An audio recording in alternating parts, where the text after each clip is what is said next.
Hello and welcome to the Pandaverse. Today, we're welcoming Joanna Evans, our newly published author. She's the author of SINAI UNHINGED. We'll be talking about that today. And we also have another author, Jule Selbo, with us. Jule's a fantastic screenwriter and an expert on the subject, and she recently started venturing into novels as well. She's got a book called Find Me in Florence, which is an excellent read that I recommend. The first question I have for you, Joanna, is how much of you is in Alexa? Because she kind of has the same job that you have in real life. Right.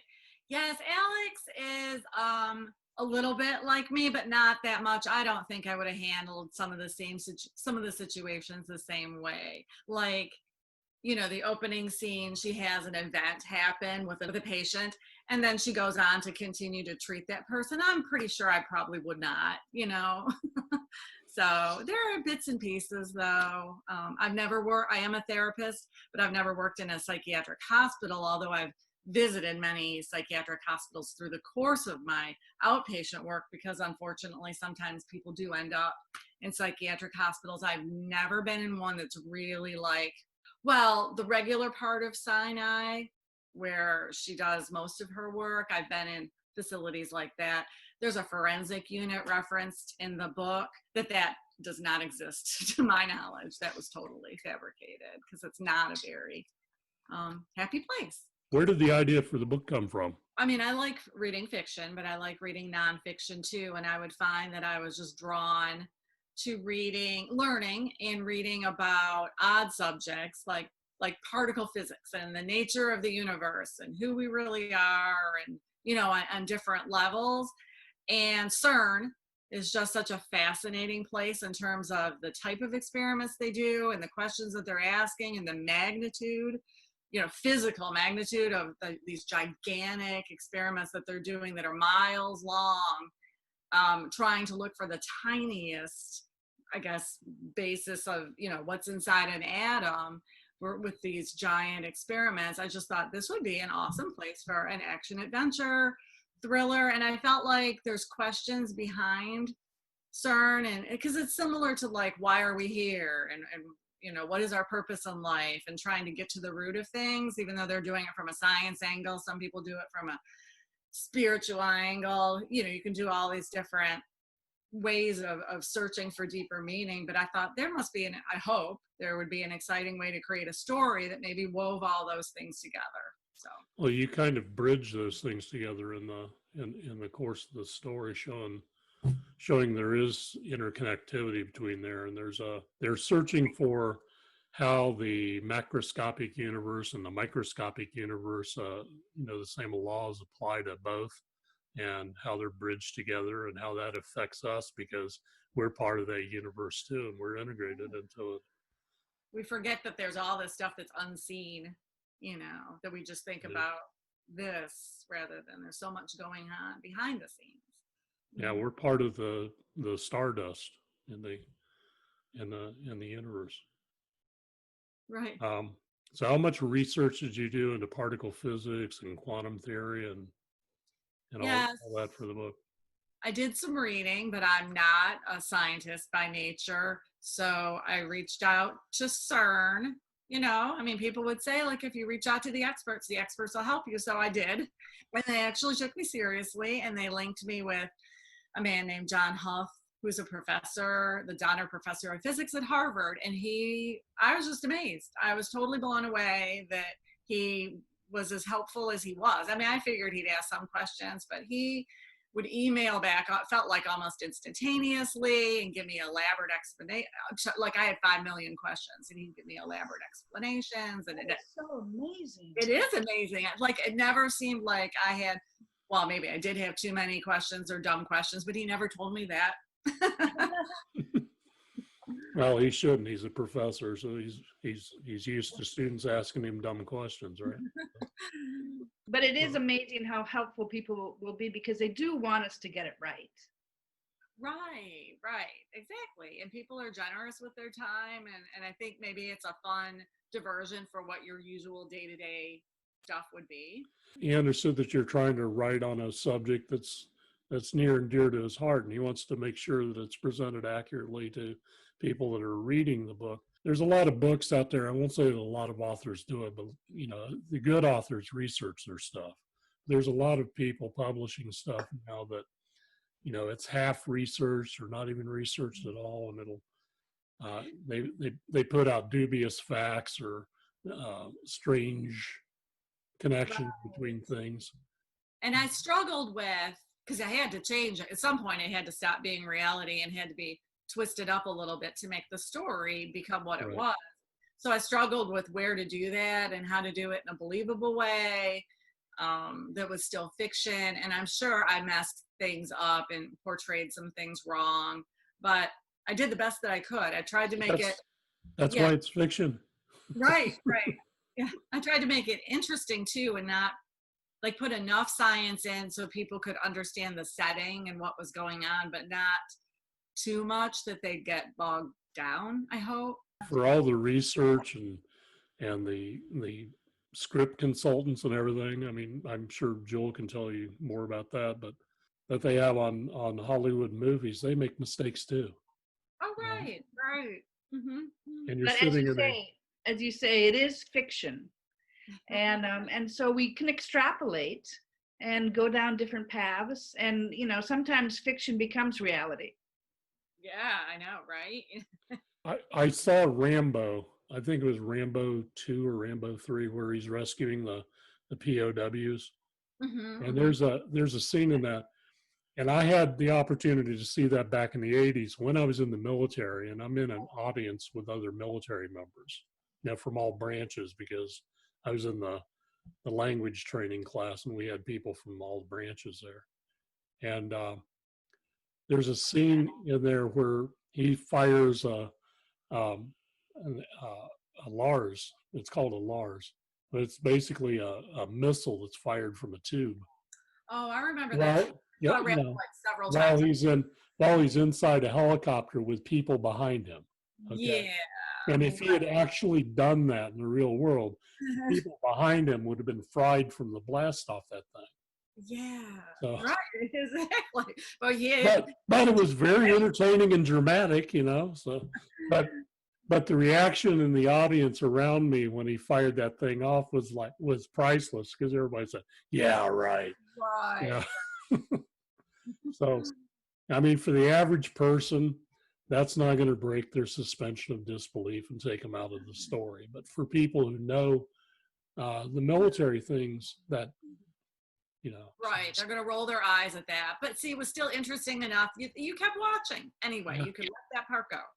Well, everybody was obviously there to see the movie because, they were there to see Sylvester Stallone beat up a bunch of people, So. But for me, the books that I really enjoy are where I'm learning something too.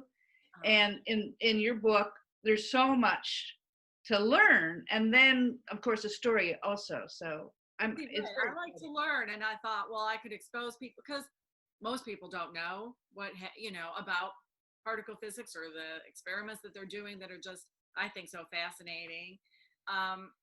And so I thought, well, I can expose people. It's like a twofer. You get entertained, but maybe learn something, pick up something that you might be interested in researching further or learning more about later on. Who knows? Yeah.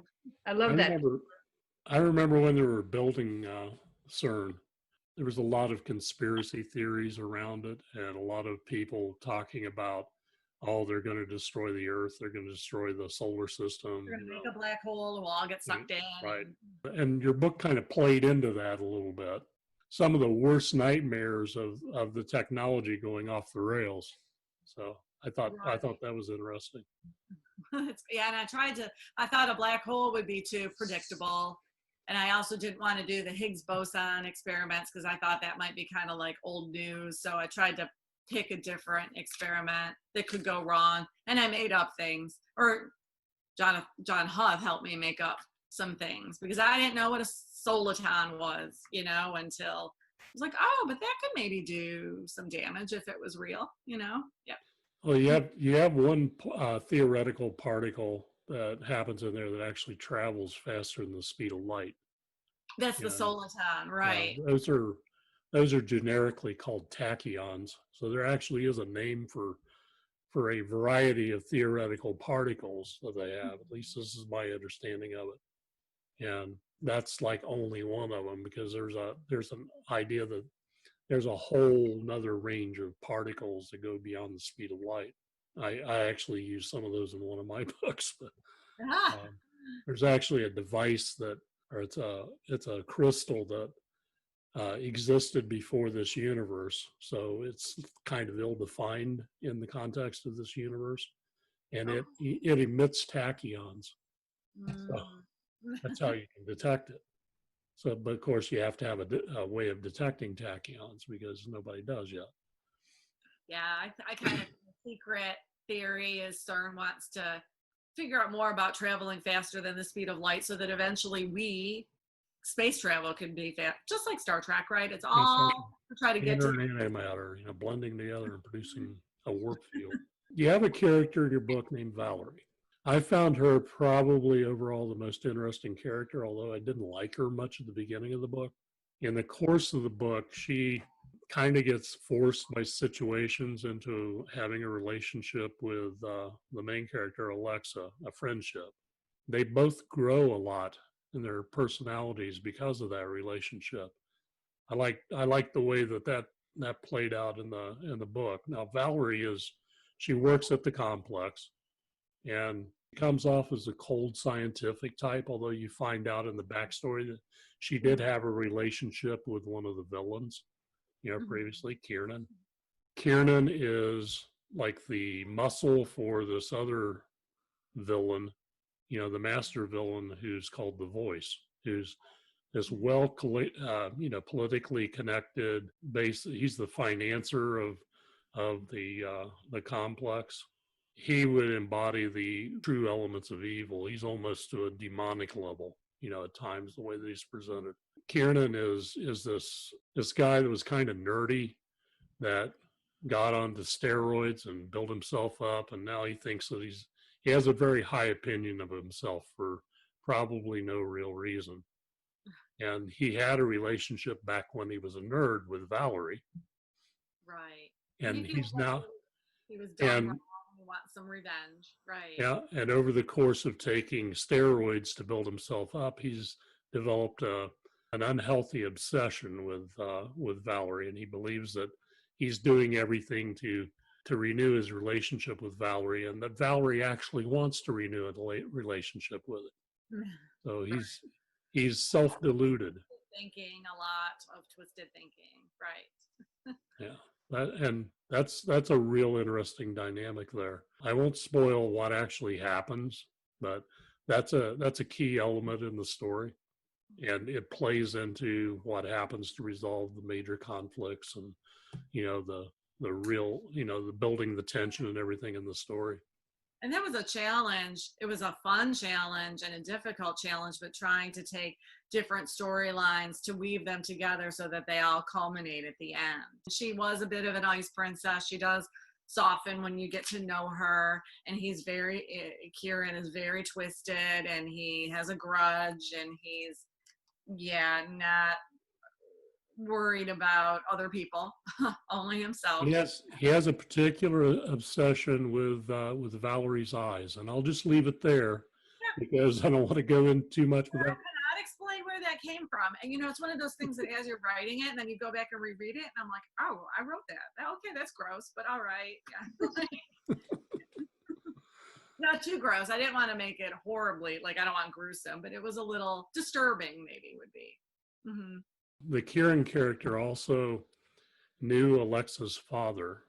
Alexa's father had worked in the complex previously when they were doing a previous particle physics experiment that went awry.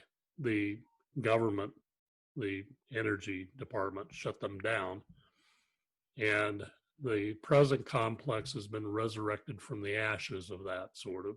Kieran finds out that Alexa's actually Alexa's father's daughter, and he actually met her when Alexa was a lot younger. So there's a whole backstory there. Right. And I believe, if I'm not wrong, Kieran was part of the reason why the experiment failed. And Right. so you don't really know if he was affected by that experiment, and that affected his psychology a little bit. And that's a possibility. And you also don't know how much Alexa's father was affected by whatever happened there, because he disappeared. Right. And that's been a traumatic thing for Alexa. Right. And that's what bothers her so much, is because so she's a therapist in a psychiatric hospital where complex employees who had something went wrong at the complex, and it causes them to be admitted to the psychiatric hospital. And some of those themes are triggers for her, because she remembers her dad having some of these bizarre behaviors or bizarre statements as well. And so you don't really know what happened to her dad exactly. We don't know, although he was disturbed, and we're not really sure if it was because, it seems like it's because he knew things, but what was the origin of those things? It's a little unclear to me if he was having some psychotic break, or if he was just concerned if something had happened to him during an experiment. And Holden, who was there at that time too, blames Alexa's father and Kieran for what happened to his wife. Like, you're right. Yeah. So, yeah, and Holden is he's made a tangled bed for himself too by, taking funding from this person, The Voice, who he knew was not on the up and up, but yet he wanted to do research again so badly. Yeah. Well, he wants to restore his status with his peers. He wants to prove that he was right. His theories were right. And, the scientific community didn't believe in his theory, didn't put a lot of credence in his theories, and kind of rejected him out of hand. So he wants to correct that. So that's his driving obsession behind pursuing the cutting edge, but pushing everything beyond safe levels at times, which causes the problems. Right. Some level of denial. It'll be okay. It's not that big a deal. Yeah. And then you have a character named Carl, who is the real reason why Alexa becomes embroiled in this mess in the first place. Now, she's introduced to the situation with previous patients that have been admitted from the complex, and in the opening scenes of the book, which is very exciting.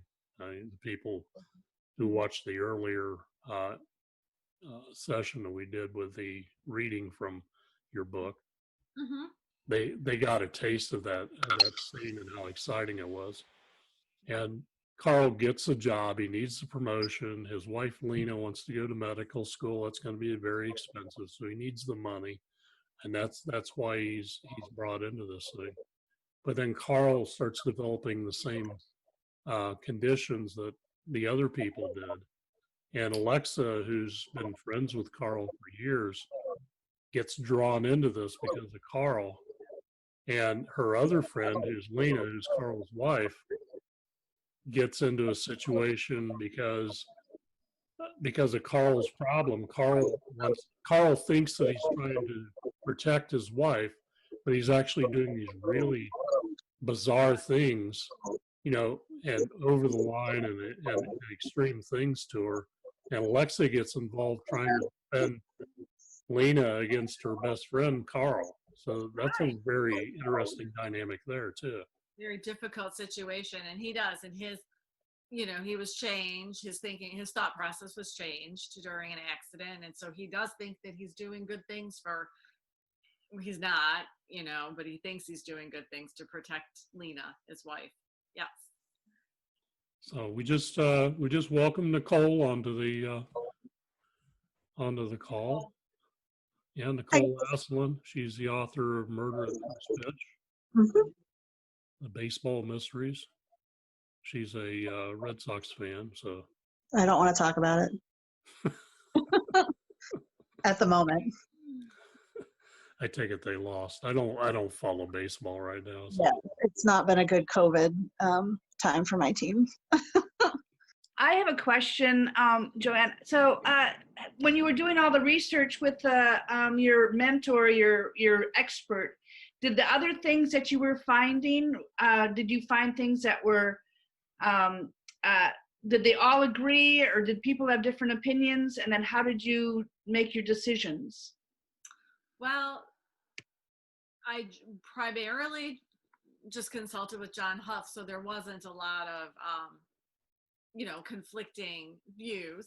The thing that I still haven't figured out if it's right or what is, I said it in North Carolina, and particle physics complexes are very deep underground, and I put it in the mountain region of North Carolina, but I never I thought about reaching out to geologists several times, but I'm never quite 100% sure if it would have fit in North Carolina realistically or not. But so that might be a discrepancy, but I chose to just not even know for sure, that might have been an expert. I could see an expert saying, oh, North Carolina is not deep enough. You need to put it in Colorado or something. And I just didn't. Because of the old familiar with. fault lines there, that might be an issue. The old Yeah. fault lines those are really old mountains there. And I know they just had an earthquake last week in that area. yeah, and it's pretty unusual because of how old the geological conditions there are. I mean, they've been settled for a long time. But Right. you're right. You're right. There's a lot of granite under there. So yeah, I don't know if it would have been realistic, but so I might have gotten some pushback on that. yeah, usually they set things in where I'm at in Nevada, up north here, because there's a whole lot of nothing up there, or like in West Texas where there's a lot of vacant areas. I think that's usually or New Mexico because of the A-bomb tests and everything like that they did out there. Right. That's usually the safe areas, but I don't know, geologically under those areas, there's all kinds of strange stuff under there too. There's a lot of salt dome formations which tend to have oil, and there's a lot of sandy soil. Ultimately, I had to decide what I thought was best for the story, even if it didn't. I think having it closer to a population center makes it more creates more urgency in the story, because they're putting a lot of people's lives at risk. That's true. Good point. And also it's kind of, it's close enough that, if there's a crisis that happens, people can get to the area quicker than they could if it was out in the middle of nowhere. Right. So you leave some openings for a sequel, and I understand you're working on a sequel for this. I was satisfied with how the book ended, but there's some things that need to be resolved.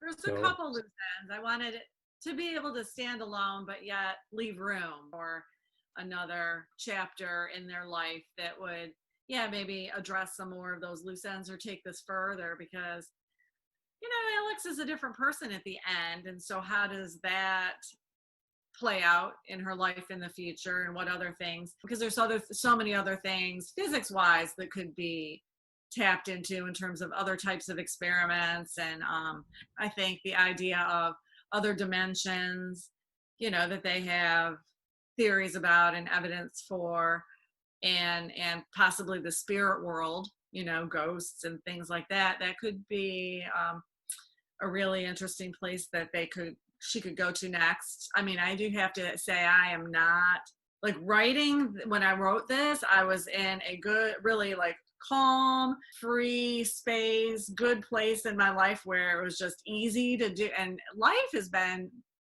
for everybody, I think, not so straightforward lately. So there is a sequel started, but I'm not very far into it. Oh, sorry. The book has science fiction in it because of what's going on with the particle physics aspect of it. But I don't want people to think that this is a typical science fiction book. Don't be chased away from it if you don't like science fiction. The science fiction in this actually supports the mystery that's going on behind everything. And it's very exciting. It's very thriller oriented. We talked in a previous Pandaverse session about the cross genre aspect that a lot of authors are doing now. I think probably most authors are doing it now. They don't want their book to be pigeonholed that, oh, this is a mystery or this is science fiction or this is fantasy. That there's bridges between all of it. And, you know, the simple fact is that in creating a good story, you have elements of all the different genres in your book.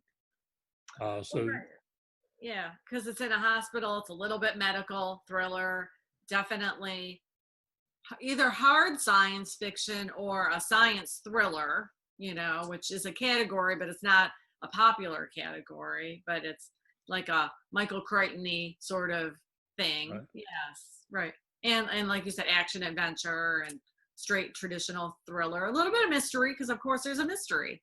I mean, there's mysteries in lots of books that aren't technically mysteries, but yeah. and there's, you know, there's kind of a warped romance thing going on in the background too. So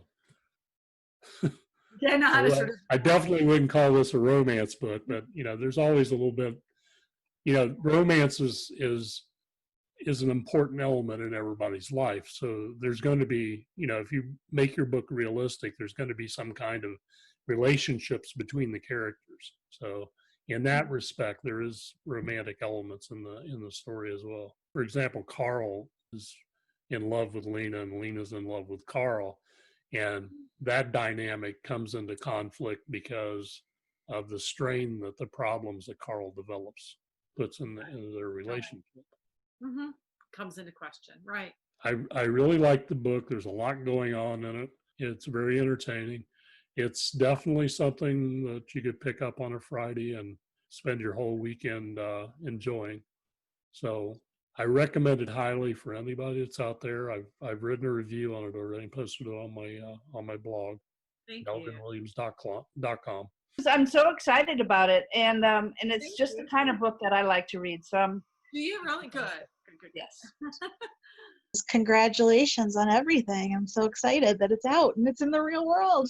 Nicole, thank you for being here. Yeah, sorry I was late, you know, meetings, but I like early. I know, I do too, actually. I'm not with this. Yeah. Y'all know that I get up at like four in the morning out of here because I never changed my sleep cycle when I moved out west. That's perfect for me. It's probably for the better in some ways, but you know, like I go to bed with the chickens here, so it's like It works. I used to laugh at my parents because they would go to bed before it got dark in the summer, and I was like, but you know, my dad got up early to take care of things on the farm. Right, like then they're up at 5 in the morning or whatever, right? The crack of dawn So, or Same. before. you know, Yeah. and they have to come and drag my ass out of bed to go to school. So. I know I have a coworker who has teenagers and she's like, oh, it's 1 o'clock. They're not out of bed yet. I'm like, oh my God, that's like the day's almost over. I can't. So much you could have Yeah. done already. I can't do it. Yeah, wait until they're out of school and reality sets in. They got to work. Well, that's it. They Oof. got to get up at 6 in the morning to go to work in a supermarket. Yeah. Ooh, right. All right. So, thanks everybody. I enjoyed it. This was great. Thank you for having me. All right. Bye-bye. Bye.